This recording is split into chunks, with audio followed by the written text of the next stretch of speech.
안녕하세요. 룰로그입니다.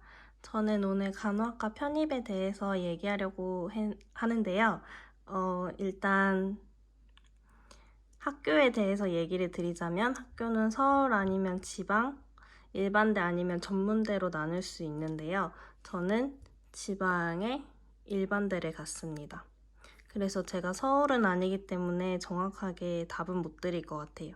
저는 준비는 일주일 정도 준비했고요. 원래 토익을 거의 한국에서 많이 보는데 급하게 준비해서 토익은 없었고 토플만 있었어요. 토플은 98점 정도 있어가지고 이거 인정해주는 학교로 했고요. 토익만 되는 학교에 토플 인정되는지 물어봤는데 안 된다고 하셔가지고 지원 못한 학교도 많았습니다.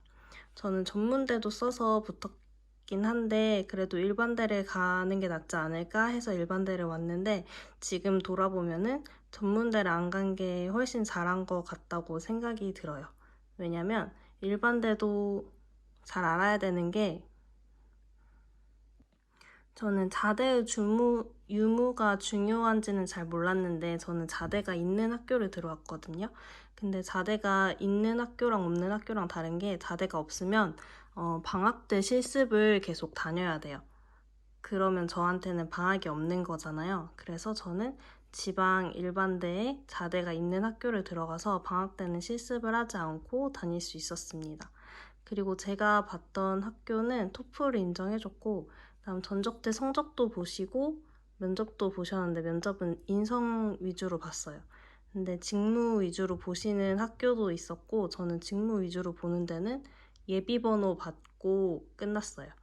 그리고 전적대 성적은 저는 지방, 거점, 국립대 그런 것 중에 하나를 다녔는데 제 성적은 100점 만점으로 환산했을 때 91점 정도 됐고요.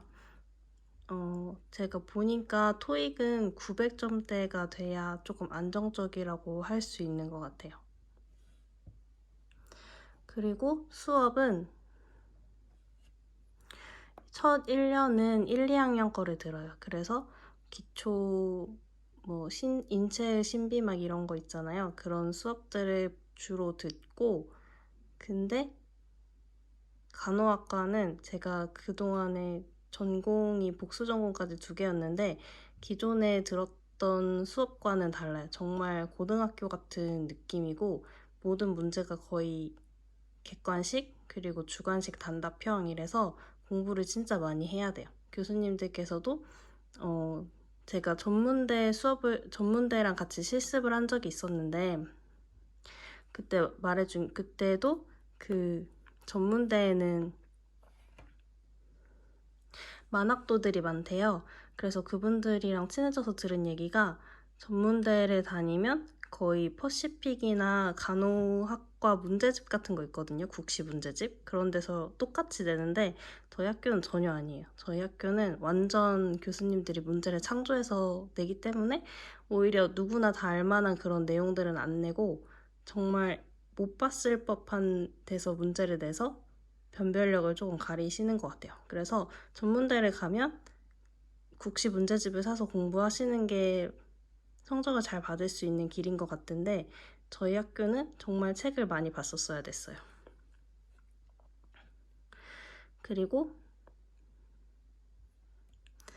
3학년에는 월요일에서 목요일까지 수업을 했고 수업이 정말 빡빡했어요. 아침 8시 반부터 오후 5시 정도까지 계속 수업을 했고 점심시간도 거의 1시간씩밖에 없었고 3학년 때는 실습을 같이 병행했습니다. 그래서 2주 수업하고 2주 실습하고 이런 식으로 갔어요. 그리고 4학년 때는 이제 월요일에서 수요일까지밖에 수업을 안 해요. 그래서 1학기 때도 조금 널널했는데 2학기 때는 정말 널널한 수업이고 점심시간도 2시간씩 있고 하루에 수업이 2개밖에 없어요. 그리고 4학년 2학기 때 지금 논문을 쓰고 있는 중입니다. 팀으로 해가지고 논문을 같이 쓰고 얘는 학점은 안 들어가는데 그래도 졸업할 때 필수여가지고 하고 있습니다. 그리고 이 방학 때 실습이 의외로 중요한데 아까 말씀드렸던 전문대나 자대가 없는 데는 그 교수님들께서 타지로 보낼 때도 있어요. 만약에 예를 들면은 제가 사는 곳에서 1시간 이상 떨어진 이 장소까지 실습을 보낼 때도 있고, 이러면은 본인들이 다 알아서 숙소나 이런 걸 같이 해결을 해야 돼요. 친구들이랑 같이 돈 모아서 뭐 자취를 하던지 이런 식으로 2주 실습하는 동안 그런 식으로 해야 되고, 그런 게 되게 번거로운 것 같은데 저희 학교는 자대가 있기 때문에 그렇게 타지에서 실습할 일이 전혀 없었거든요. 그래서 이거도 생각보다 돈이 많이 드는 것 같아요. 자대가 없는 것도. 그리고 전 학교 교양 인정 여부. 저는 전에 학교 교양 인정 여부 이런 거에 대해서는 생각을 아예 안 해봤었는데 저희 학교는 그냥 72학점 들은 거 다 인정을 해줬거든요. 근데 전에 학교 교양 인정을 안 하면 이거를 다시 다 들어야 되는 거예요. 그러면 3학년만 다니려고 학교를 들어왔는데 결론은 4년을 다닐 수가 있는 거예요. 그래서 이거를 알아보는 것도 중요한 것 같고, 그 다음에 졸업 인증. 저희 학교는 이제 자격증은 편입생은 2개, 뭐 독후감은 8개, 뭐 토익은 600점 이상 이런 식으로 있는데 저는 토익은 했고, 근데 토익을 600점 이상 받아놓는 게 중요한 게 나중에 취업을 할 때 거의 600점 이상을 요구하거든요. 기본 스펙으로. 그래서 600점 이상 받아놓는 게 중요하고, 그다음에 자격증은 BLS는 거의 필수라고 보시면 되시고, 얘는 따는데 한 13만 원 정도 드는데 올해부터는 저희 학교에서 10만 원 정도는 지원해준다고 했어요. 다른 학교는 이거 거의 비용 지원해주는 데도 많이 있다고 하더라고요. 그리고 자격증을 저희는 하나 더 따야 되는데 저는 한국사를 땄습니다. 한국사가 되게 저렴해서 한국사를 땄고 한 10일 정도 공부해서 1급 땄어요. 근데 전 책은 안 사고 그냥 최태성 유튜브 강의 듣고 인터넷에 최태성 정리집 떠돌아다니는 거 그냥 다운받아가지고 했어요. 그다음에 저는 장학금을 입학할 때 이후로 받아본 적이 없는데 만학도 기준이 다 다르더라고요. 제가 그 전문대에서 했을 때는 만학도 기준이 30세여가지고 받을 수 있었는데 저희 학교는 지금 35세거든요, 만. 그래서 저는 지금 만학도 장학금 못 받고 그냥 돈 다 내고 다니고 있고, 그리고 재산이랑 이런 게 있어가지고 아예 국가장학금에 해당이 안 돼서 예전에도 국가장학금 다 못 받았었는데 해당이 안 돼서 한 번도 받은 적은 없습니다. 그리고 마지막 취업. 요즘에 간호학과 오시려고 하시는 분들 진짜 많잖아요. 취업 때문에. 근데 취업이 안 되는 건 아니에요.